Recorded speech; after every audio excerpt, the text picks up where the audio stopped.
English paragraph street hawker অর্থাৎ হচ্ছে একজন পথের ফেরিওয়ালা। তো নিচে তোমরা বাংলা টাইটেলটাও দেখতে পাচ্ছ। তো শুরু করছি আজকে প্যারাগ্রাফটি। A street hawker is a person who moves from place to place to sell his goods. তো একজন পথের ফেরিওয়ালা হচ্ছে এমন একজন ব্যক্তি যে তার পণ্য বিক্রয়ের জন্য এক স্থান থেকে অন্য স্থানে ঘুরে বেড়ায়। এখানে গুডস মানে হচ্ছে ভালো জানি আমরা, কিন্তু গুডস মানে হচ্ছে পণ্য বা জিনিসপত্র বা তৈজসপত্র। Generally he leads a very simple life, অর্থাৎ সে সাধারণত খুবই সরল জীবনযাপন করে।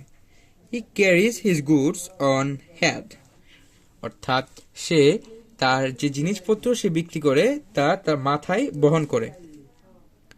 Sometimes he carries his goods in hand too, অর্থাৎ কিছু সময় সে তার পণ্যগুলো হাতেও রাখে বা হাতে করেও ঘুরে বেড়ায় বা বিক্রি করে।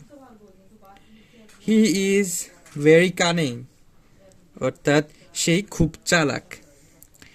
We usually find him at street, railway station and bus station, অর্থাৎ আমরা সাধারণত তাকে রাস্তায়, রেলওয়ে স্টেশনে এবং বাস স্টেশনে তাদেরকে দেখতে পাই। Sometime he comes in front of our house, অর্থাৎ মাঝে মাঝে সে আমাদের বাড়ির সামনেও আসে। He is generally seen in the morning, অর্থাৎ তাকে খুব সাধারণত সকালে দেখা যায়।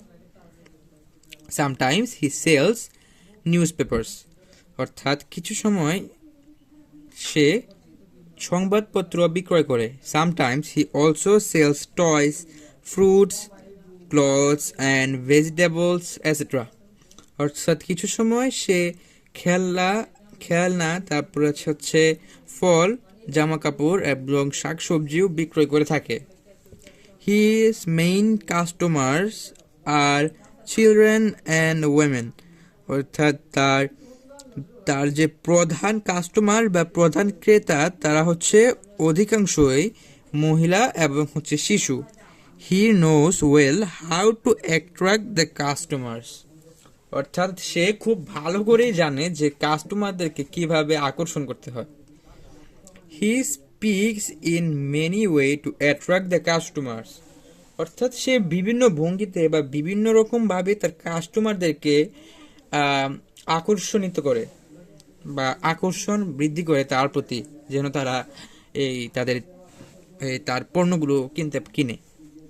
Sometimes he Singh song or play on flat, অর্থাৎ মাঝে মাঝে সে গান গায় এবং বাঁশি বাজায়। A street hawker is very poor, অর্থাৎ একজন পথের ফেরিওয়ালা খুব গরিব থাকে। He leads from hand to mouth, অর্থাৎ সে দিন আনে দিন খায়। He works hard but he can not get rid of his poor condition, অর্থাৎ সে কঠোর পরিশ্রম করে কিন্তু সে তার দারিদ্র অবস্থা থেকে মুক্তি পায় না। তারপর আছে হচ্ছে সে সত্যি সমাজে অবহেলিত। এটা কোনটা? He is really neglected in the society, অর্থাৎ সে সমাজে খুবই ঘৃণিত বা অবহেলিত।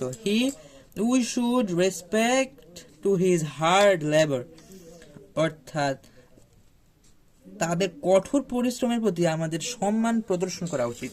তো আজকের প্যারাগ্রাফটি ছিল এ পর্যন্ত। আমরা যদি আপনাদেরকে নিচের বাংলাটা দেখিয়ে দিই তাহলে হচ্ছে এই প্যারাগ্রাফটার বাংলাটা হচ্ছে এটা। আমি যতক্ষণ এতটা প্যারাগ্রাফ পড়লাম, যে বাংলাটা বললাম, সেই বাংলাটার সাথে এই বাংলাটা খুব একটা মিলবে না, কারণ আমি এটা আমার ভাষায় এক্সপ্লেন করেছি। তো নিচের বাংলাটাও দেওয়া আছে, আপনারা চাইলে দেখে নিতে পারেন। আর এই প্যারাগ্রাফটি কিন্তু খুবই ইম্পর্টেন্ট। এটা ঢাকা বোর্ডে এসেছে 16 সালে, জেএসসি রাজশাহী বোর্ডে 2017 সালে, এসএসসিতে সিলেট বোর্ডে 2020 সালে এসেছে। তাই আমরা বুঝতে পারছি যে এই প্যারাগ্রাফটি কতটা ইম্পর্টেন্ট আমাদের জন্য।